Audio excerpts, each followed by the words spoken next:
Assalamualaikum warahmatullahi wabarakatuh. Jumpa kembali di studio Belitung Televisi Berita. Pada malam hari ini kami kedatangan tamu. Beliau namanya Pak Juhli. Beliau cukup dikenal oleh kalangan masyarakat Belitung. Sejauh ini beliau ini merupakan mantan Ketua KMPI 2001 sampai dengan 2004. Beliau juga pernah menjabat sebagai Ketua Panwas Pilgub 2007. Selain itu, beliau juga pernah menjabat sebagai mantan Sekretaris Dinas Pendidikan Kabupaten Belitung dan juga mantan selaku Sekretaris Badan Kesbangpol. Di sisi lain, beliau juga pernah menjabat sebagai aktivis reformasi tahun 1998 yang lalu, dan beliau juga merupakan presidium pembentukan Provinsi Bangka Belitung. Pada era sekarang ini kita ketahui bersama bahwasanya tahapan penyelenggara pilkada pada tahun 2024 ini sudah dimulai. Sejauh ini sudah cukup bergema.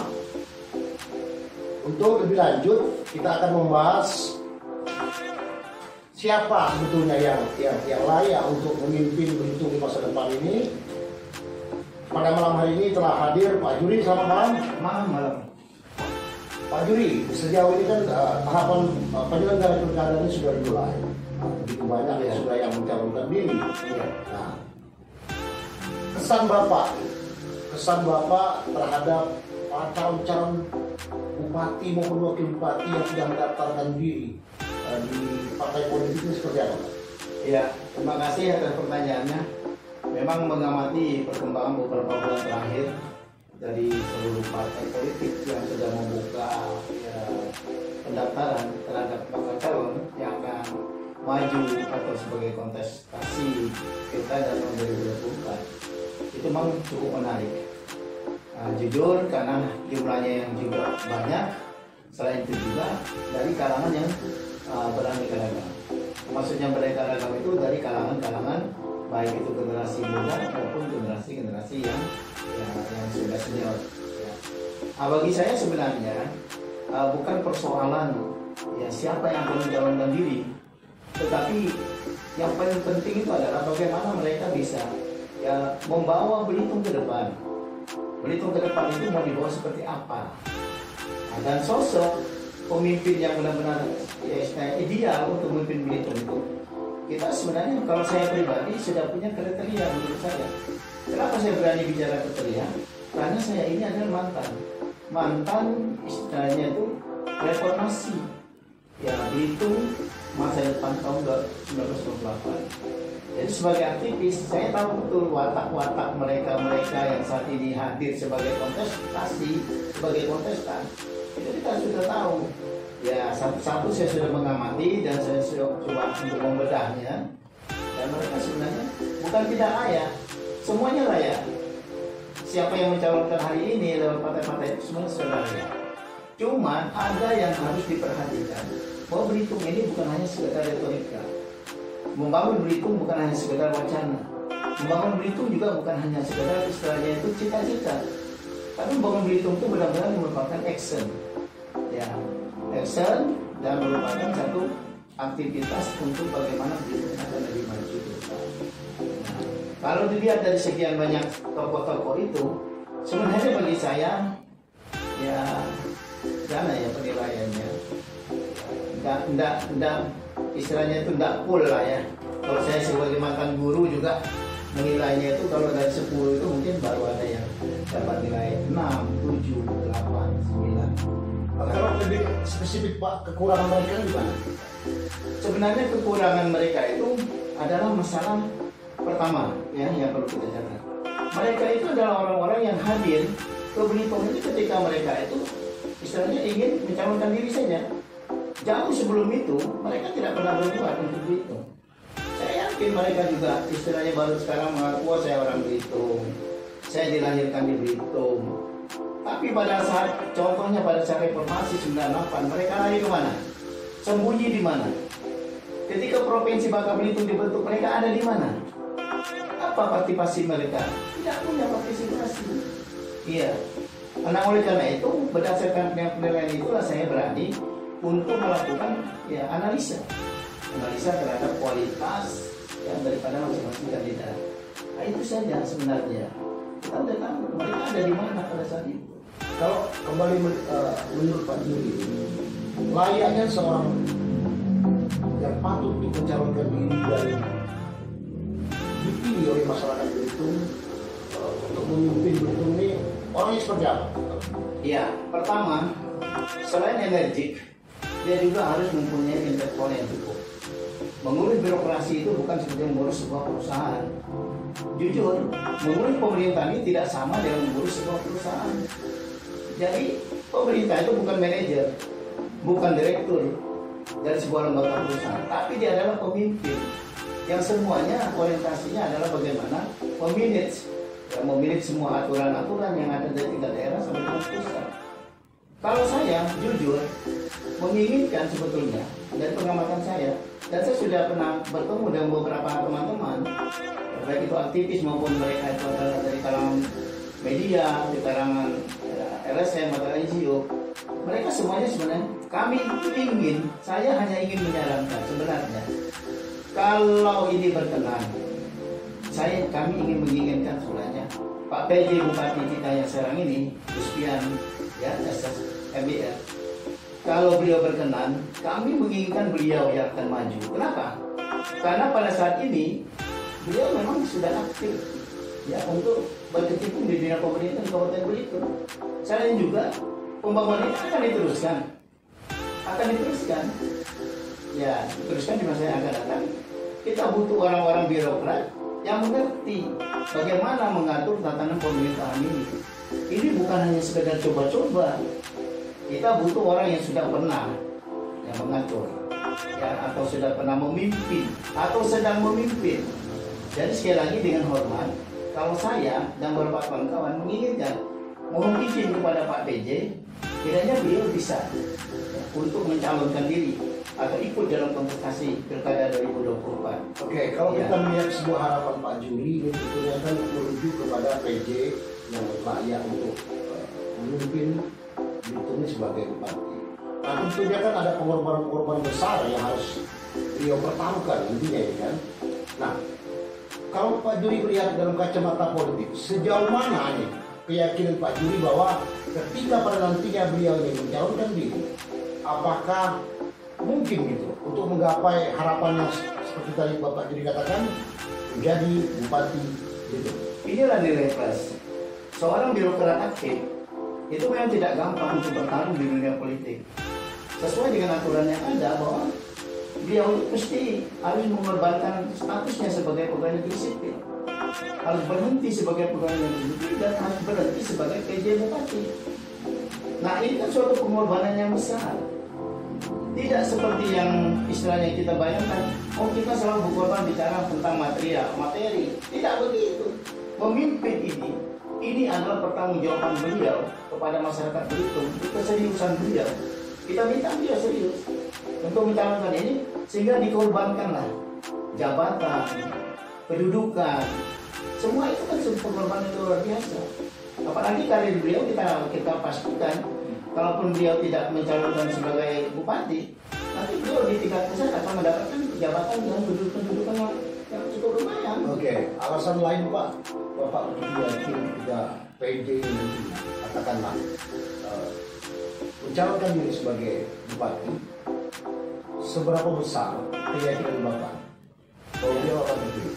Ya, pengalaman beliau di birokrat dari mulai kalangan dapat tingkat bawah ya sampai sekarang ini beliau menduduki eselon tertentu yang diberi kepercayaan untuk menjadi PJ itu tidak kita ragukan. Dan saya yakin juga masyarakat nantinya akan melihat kinerja beberapa bulan yang sudah dikerjakan oleh beliau ini kan sudah terbukti nih banyak perubahan-perubahan dari penataan kota dan sebagainya. Ya termasuklah dimulai keinginan beliau untuk mengembangkan sektor pariwisata, ya meningkatkan ekonomi, menekan inflasi dan sebagainya. Ini sudah dilihat sampai saat ini dan itu konsepnya beliau tahu karena dia memang orang birokrat. Tetapi kalau yang kita belum bisa tahu istilahnya bagaimana cara kerjanya di pemerintahan, rasanya agak sulit. Ya agak sulit. Jadi beliau juga akan mengorganisir pemerintahan ini lebih gampang karena sudah tahu beliau juga mantan kepala BKPSDM. Ya, beliau juga mantan kepala dinas pendudukan dan catatan sipil. Jadi tahu bagaimana perkembangan penduduk, bagaimana caranya untuk menempatkan para birokrasi yang di tingkat bawah, mulai dari sekda sampai dengan kepala dinas dan eselon-eselon di tingkat bawah termasuk fungsional. Ini sudah pasti tahu. Tidak akan sembarangan menempatkan pasukan itu yang akan membantu beliau nantinya dalam menjalankan birokrasi ini. Gitu. Oke, baik. Iya. Nah, sejauh ini harapan Pak Juni sendiri terhadap siapapun nantinya gitu, siapapun nantinya yang terpilih menjadi bupati itu, nah harapan Bapak seperti apa? Saya berharap bahwa mereka tetap tidak melupakan bagaimana dulu para pejuang ketika ingin menegakkan reformasi, termasuk dengan pembentukan provinsi bergabung ini, bagaimana kita memperjuangkan kesetaraan ya di provinsi ini dari Kabupaten Belitung dan kabupaten lainnya, termasuklah konektivitas kita ke pemerintahan pusat.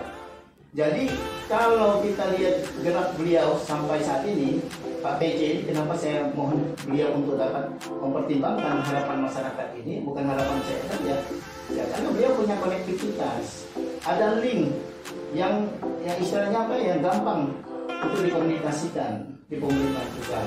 Kita tahu beliau ini di Timur Satu, beliau pernah ya diajak untuk menyusun program di Bappenas dan sebagainya. Jadi bukan gampang. Iya, bukan gampang. Nah, kalau orang yang tidak punya link, bukan hanya link bisnis atau link istilahnya, oh ini adalah bisa mengeling soal nanti bagaimana investor bisa masuk ke Belitung, bukan hanya itu.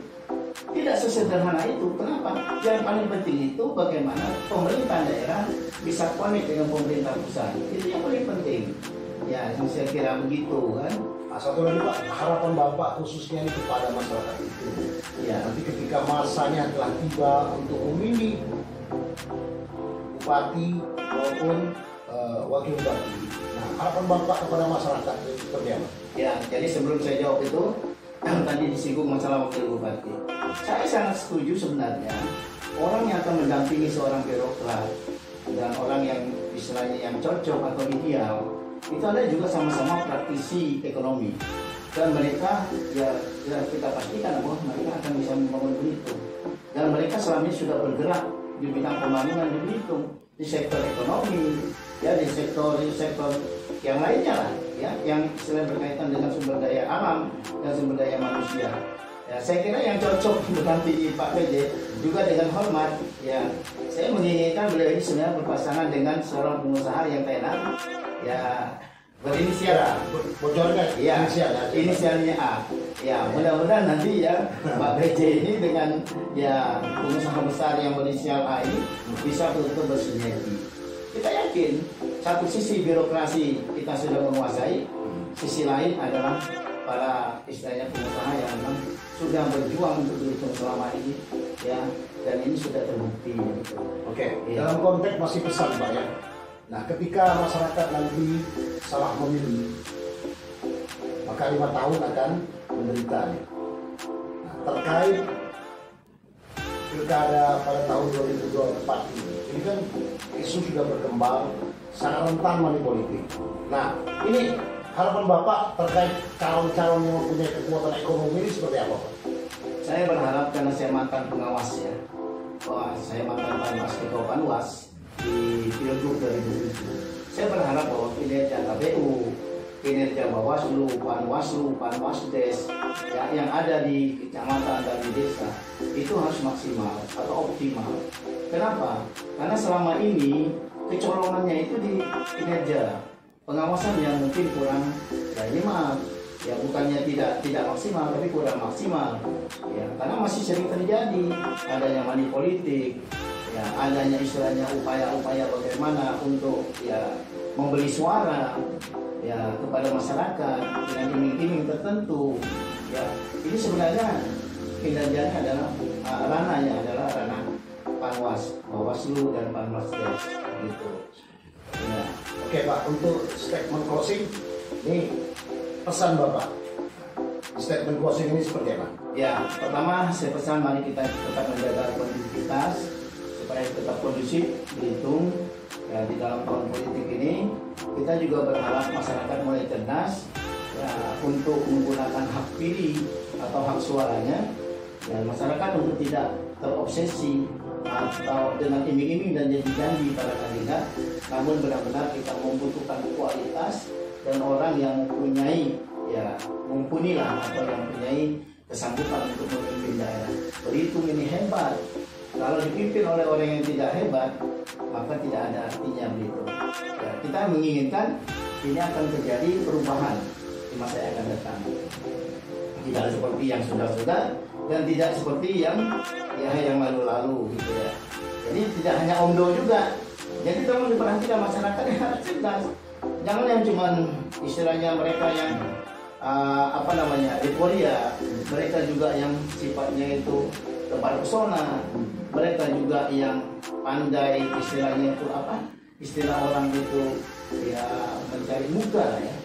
Nah, sehingga tujuan utama kita yang sudah tergaris di di rencana pembangunan pemerintah baik di RPJMD, kemudian juga yang ada di dalam Renstra yang sudah dibuat oleh pemerintah daerah, jangan sampai itu nggak jalan. Karena kita kalau hanya sekedar nanti kalau saya jadi bupati misalnya, saya akan buat ini buat itu, jangan. Banyak aturan yang harus kita jaga. Karena keinginan kita belum tentu ya itu sesuai dengan aturan yang ada. Karena aturan ini antara daerah, provinsi dan pusat itu betul-betul itu harus sama-sama terintegrasi. Oke Pak, sebelum kita closing, mungkin ada tambahan pesan-pesan lagi? Ya, pesan saya, mari kita ya melaksanakan pilkada dengan betul-betul yang menjaga konektivitas sekali lagi.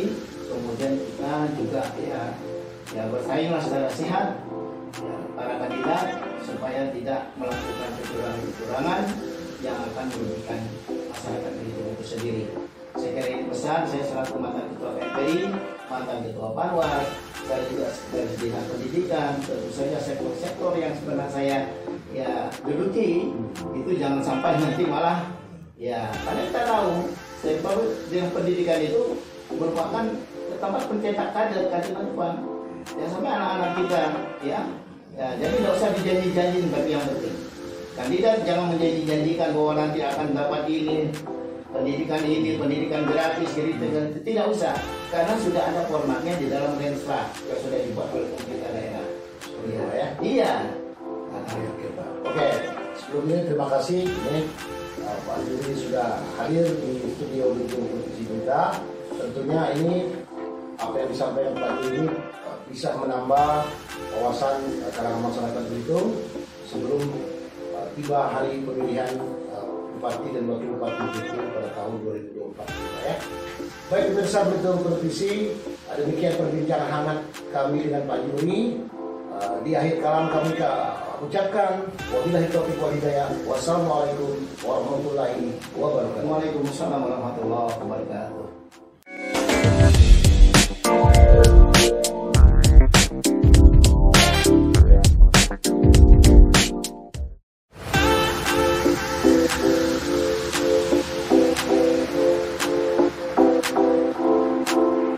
Bye.